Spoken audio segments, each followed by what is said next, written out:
I still have the evidence of my ex-wife's infidelity, and she tried to enter my house without permission so she could get rid of them, so I pressed charges. I used to be married to my ex Candy and I loved her very much. We met in our teens when she moved into the neighborhood right before high school, and I instantly had a crush on her but didn't actually make a move until our senior year. We got married shortly after she graduated college and had 3 children together: Laura, Tom, and Marie. Our marriage wasn't perfect, but I thought Candy was happy with the family and life we had created. However, I was wrong. Candy was bored with me and wanted more excitement, but instead of confessing her feelings and thoughts to me, she went looking elsewhere.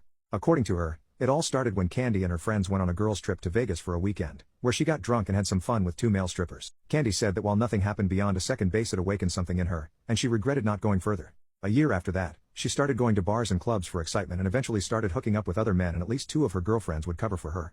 I was never the wiser and probably would still be married to Candy if one of her lovers hadn't secretly documented their moments together. He was mad that she had another guy on the side and mailed the evidence to me as revenge. I was sick at seeing everything I did and didn't respond well. I filed for divorce, and my lawyer used some of the evidence that I was given in court but not all of it because it wasn't necessary. I still have all the evidence I was given and kept it in the attic. Recently, my youngest made some not so great choices with an ex-boyfriend and I had to get a lawyer for her.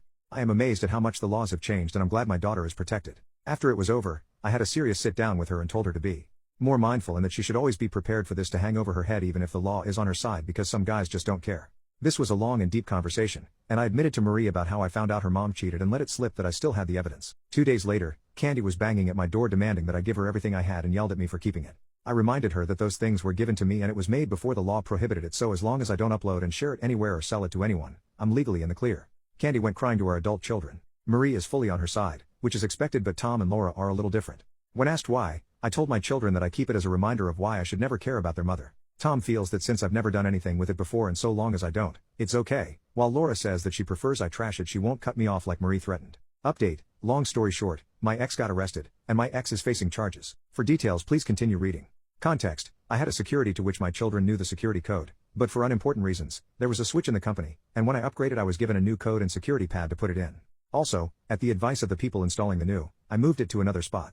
I told my oldest 2 kids what the new code was in person, as I don't like texting that type of stuff in fear of phone hacking, and since my youngest daughter wasn't talking to me and didn't want to hear from me, she didn't know about the change in codes. Now on to what happened. I left town for a trip I'd scheduled a while back that my youngest daughter was aware of. This trip was going to be about 7 days long, so my neighbors knew to keep their eyes peeled for anything suspicious. 2 days into my trip I get an alert that my house was being broken into. The company calls and I tell them that I did not enter my home and wasn't expecting anyone. My neighbors also called the authorities. I could tell by the security cam that it was my ex-wife and she had someone else there, but I didn't recognize them. The authorities had detained my ex, who insisted that it was all a simple misunderstanding.